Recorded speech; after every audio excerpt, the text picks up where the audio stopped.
Muy buenas noches, compañeros y maestra. Mi nombre es Cristian Axel Rivera García y soy estudiante de la licenciatura en Ciencias del Comportamiento Humano. El día de hoy abordamos el tema de diagnóstico psicológico y los tipos de diagnóstico que nos presenta la lección dentro de nuestra plataforma de UVEG en el tema de diagnóstico psicológico. Yo soy estudiante de la licenciatura de Ciencias del Comportamiento Humano y a continuación abordaremos este tema.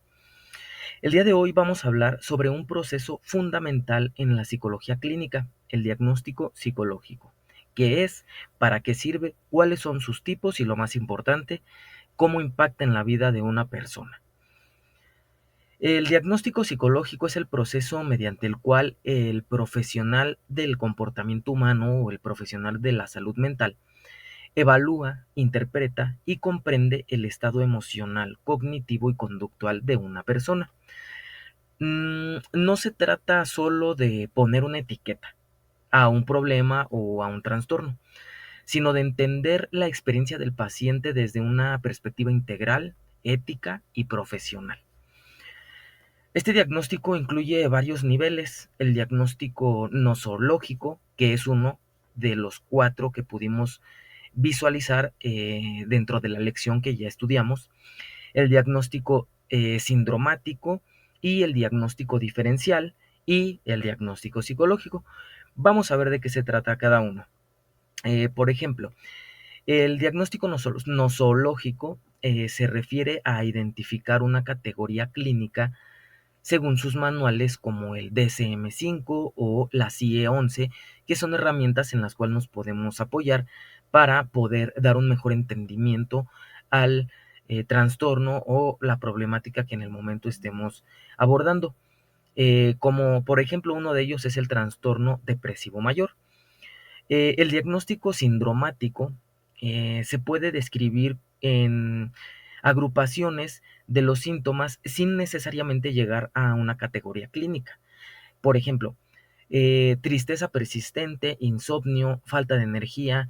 Considero que muchos o muchas hemos pasado por alguno de estos tipos de trastornos o problemáticas, eh, y a veces el cuadro pues aún no cumple los criterios para un trastorno, por lo cual tenemos que ser muy objetivos y tener la mayor recabación de información posible para poder diagnosticar en el diagnóstico sindromático. Por último, tenemos el diagnóstico diferencial. Este paso es crucial para evitar errores y se trata de diferenciar entre diagnósticos similares, por ejemplo, distinguir entre depresión y duelo complicado. Como ya lo mencionamos, pues el diagnóstico psicológico abarca e integra muchos diagnósticos en los cuales principalmente nos enfocamos en los ya mencionados y es una herramienta que nos ayuda a tener información de nuestros pacientes en base a la problemática o al historial que ya hayan presentado, ya sea médico, ya sea clínico, ya sea en base a comportamientos dentro de su círculo social que nos permiten diagnosticar, pues el diagnóstico, perdón, que nos permiten diagnosticar el trastorno por el que el paciente esté desarrollándose y así poder, pues, determinar eh, el mejor proceso de ayuda o el mejor tratamiento adecuado para esta persona. Veamos un caso práctico. Conozcamos, por ejemplo, a Lucía, de 23 años, estudiante universitaria que consulta por tristeza y falta de motivación. El informe psicológico que nos presentan de Lucía es el siguiente. Datos generales, Lucía Méndez o Lucía M, edad 23 años, motivo de consulta, sentimientos de tristeza persistente, aislamiento y disminución del rendimiento académico. La evaluación, aplicación de la entrevista clínica estructurada es uno de las herramientas que utilizamos y el test de Beck, BD1-2 y observación clínica. Los resultados nos dicen que la puntuación es alta en depresión BD1-2. Síntomas, presenta insomnio, fatiga, ideación negativa, llanto frecuente, ausencia de síntomas psicóticos o maniáticos y maníacos. El diagnóstico sindromático podemos definirlo en este caso como síntomas compatibles con depresión moderada. En el diagnóstico nosológico, el trastorno de depresión mayor en base a la F32.1-CIE-11. El diagnóstico diferencial, se descartaron trastornos de adaptación y duelo, ya que pues no presentan ningún tipo de inferencia en la adaptación o el duelo en el que está eh, ahora sí que llevando su proceso. En conclusión, se recomienda el inicio de psicoterapia cognitivo-conductual, muy común y muy efectiva en este tipo de casos, el seguimiento mensual y la evaluación psiquiátrica para considerar medicación.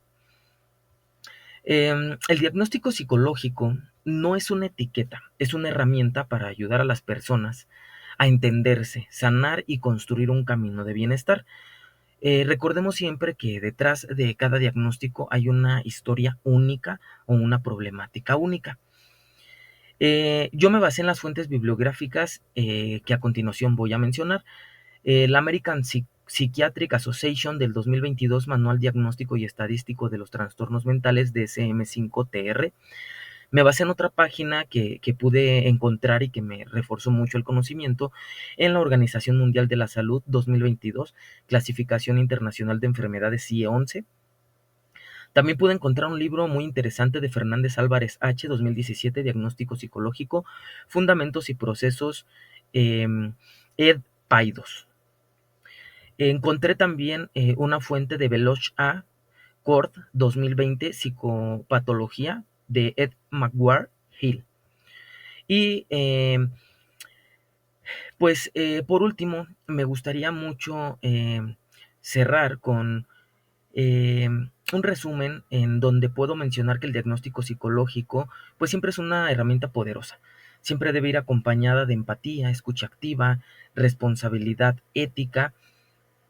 No se trata solo de nombrar lo que pasa a una persona, sino de entenderla desde su punto de vista y el contexto.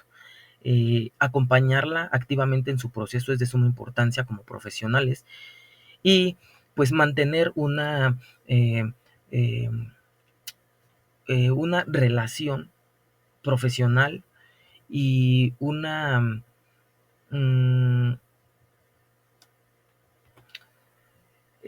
una escucha y un habla activa es muy importante para desarrollar un entorno eficaz y eficiente en donde la persona pues la podamos ayudar de la mejor manera. Con esto concluyo mi trabajo. Agradezco por su tiempo y pues sin más me despido. Muchísimas gracias.